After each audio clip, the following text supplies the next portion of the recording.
À ça, le ministère de l'Élevage a lancé un atelier consacré à la relecture du code pastoral.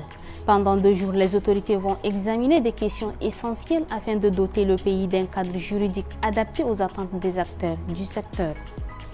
Cineclub sous la pluie, dans le 7e arrondissement de la capitale Oumar Kabo, lutte chaque année en pleine saison de pluie pour maintenir en vie son petit Cineclub.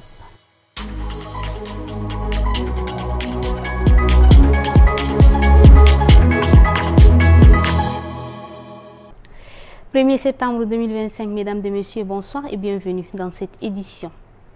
Ce lundi 1er septembre 2025, la 2e session ordinaire de l'année s'est ouverte à l'Assemblée nationale du Tchad. La cérémonie a été présidée par Ali Kouloutou Tchaïmi, président de l'Assemblée nationale, en présence du Premier ministre Alamaï Halina, de plusieurs membres du gouvernement et des représentants diplomatiques. Reportage Genaoundoum Sentia. Après un mois de vacances parlementaires, les députés se sont retrouvés ce matin au palais de l'Assemblée nationale. Dans une ambiance solennelle, ils prennent place dans l'hémicycle, prêts à aborder les enjeux qui attendent le pays. En ce jour solennel, la 4e législature de l'Assemblée nationale procède à l'ouverture de sa 2e session ordinaire de l'année 2025. Après une intercession fructueuse, qui a permis à mesdames et messieurs les députés de renouer à la base et s'imprégner des réalités socio-économiques de leur circonscription, nous nous retrouvons aujourd'hui pour poursuivre avec davantage d'énergie et de détermination notre mission constitutionnelle au service de la nation tchadienne. Cette 2e session ordinaire s'inscrit dans un contexte où la collaboration entre le gouvernement et l'Assemblée nationale est essentielle pour répondre aux attentes des citoyens et aux défis sociétaux du pays. Rendons-nous à présent à Sarr. Le ministre de l'Élevage et de la Production animale, professeur Abderrahim Awad Atayib, a ouvert ce lundi un atelier zonal consacré à la relecture du projet du code pastoral.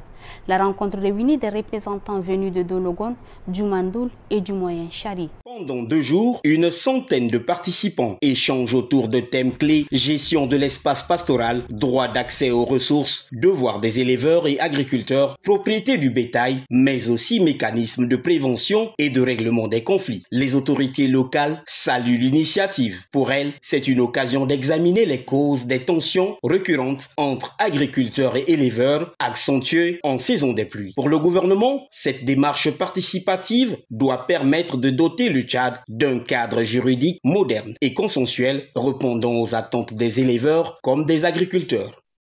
Nous devons tirer les leçons du passé afin que les textes qui en résulteront soient mieux compris, mieux acceptés et mieux appliqués. Cela suppose des discussions à cœur ouvert, une prise en compte des réalités locales, mais aussi une pédagogie soutenue. Le présent atelier zonal, que nous tenons ici à Sarr, la ville verte, s'inscrit pleinement dans cette nouvelle dynamique. Il s'agit pour nous de mener des discussions à la base, d'écouter et de recueillir des points de vue pour enfin produire ensemble un code pastoral juste, consensuel, équilibré et porteur de paix.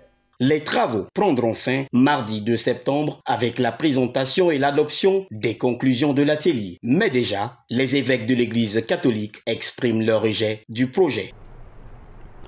Revenons à N'Djamena. Ce lundi 1er septembre, la cellule permanente a lancé un atelier de restitution de la formation sur la vulgarisation de la stratégie nationale de suivi et d'évaluation. La cérémonie s'est tenue au siège de la cellule. Compte rendu à Tara Naïdongarti. Objectif: renforcer les capacités des acteurs pour mieux suivre et évaluer la mise en œuvre des projets et programmes de développement, tant dans le public que dans le privé. Envie donc d'atteindre ces résultats escomptés de cet atelier de restitution de la formation, je vous exhorte donc à plus de ponctualité et d'assiduité, à condition sine qua non pour la réussite de tout atelier. Aussi, pour une meilleure appropriation des différents modules de votre part, l'approche participative sera beaucoup plus privilégiée. Par ailleurs, je ne doute pas un instant de la capacité du facilitateur qui est là à ma droite à vous restituer la stratégie nationale de suivi ainsi que les autres modules dont la maîtrise vous permettra de disposer des aptitudes en suivi et évaluation efficace des programmes et projets. Au programme, exposé et débat sur la stratégie nationale de suivi et évaluation, sa feuille de route, la collecte des données et des projets, la planification stratégique opérationnelle et bien d'autres points inscrits à l'ordre du jour. Suivez à présent l'actualité en bref de ce 1er septembre portant la voix de Hassan Morjim Leila. 935 jeunes diplômés et bacheliers viennent d'achever 6 mois de formation militaire au sein de la première promotion de la Brigade nationale de contrôle des activités minières de la SONEMIC. La cérémonie officielle s'est déroulée à Anguifel, dans le Hadjarlamis, en présence de la ministre du Pétrole, des Mines et de la Géologie, Ndole Nodi Alix Naimbaye, de plusieurs officiers et du directeur général de la SONEMIC. Cette brigade a pour mission de réguler et de sécuriser un secteur minier stratégique pour l'économie nationale. La Haute Autorité des médias et de l'audiovisuel prépare 2 grands rendez-vous: un colloque international sur la lutte contre les discours de haine du 25 au 27 septembre et la célébration de son 30e anniversaire. Ce colloque réunira régulateurs, médias, universitaires et plateformes numériques autour du thème « Les mécanismes de lutte contre les discours de haine, état des lieux et perspectives ». Selon sa présidente Halime Hassadi Ali, il s'agira de partager des expériences et de définir des stratégies pour freiner la propagation de propos haineux qui menacent la cohésion sociale en insistant sur l'éducation et la responsabilité des médias. Les 2 événements seront placés sous le très haut patronage du président Mohamed Idriss Déby Itno. À l'international, pour finir, un séisme de magnitude 6 a frappé l'est de l'Afghanistan dans la nuit du 31 août au 1er septembre. L'épicentre a été localisé dans les provinces de Kunar et de Nangarhar, près de la frontière pakistanaise. Le bilan est lourd, plus de 800 morts et près de 2800 blessés. À seulement 8 km de profondeur, la secousse a rasé les villages entiers, laissant des milliers de familles sans abri.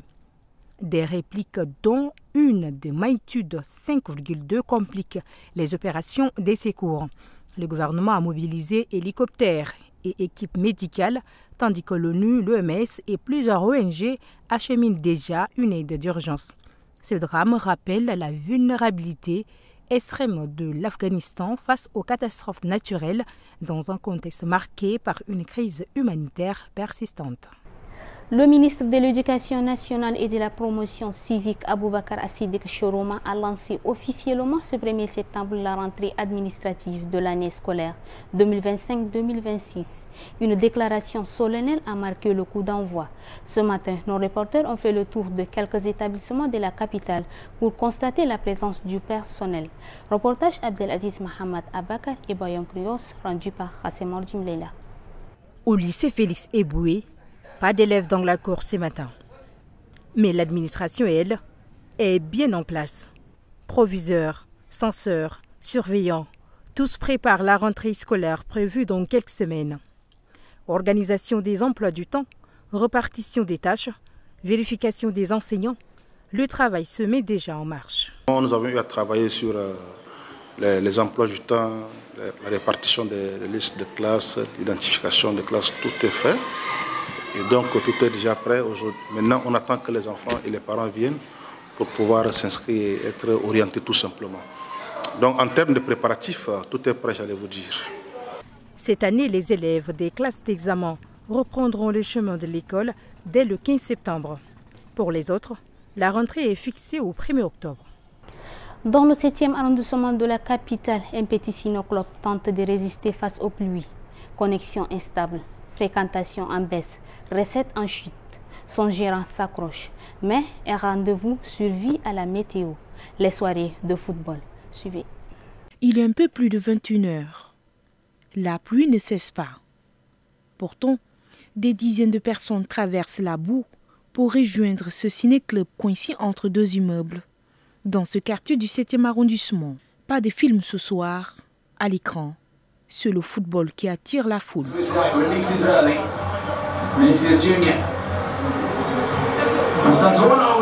Les regards sont fixés sur le match. Concentrés, tendus, ici, personne n'aurait manqué ce rendez-vous, même sous la pluie. En cette saison, surtout en saison pluvieuse, les difficultés résident au niveau aussi toujours de la connexion. Il n'y a pas le réseau avec les satellites, donc ça fait que les chaînes grattent et on a du mal à suivre les matchs en direct.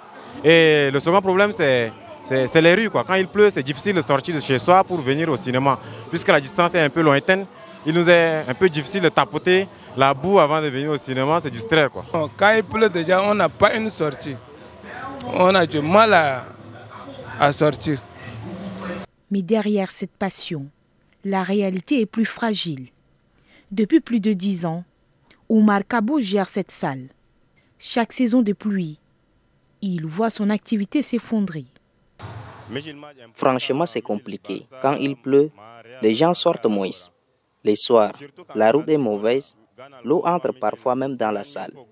Et puis il y a Internet, c'est instable. Le match, ça nous sauve un peu. Mais les films, les vrais, eux, ne trouvent presque plus de public en ce moment.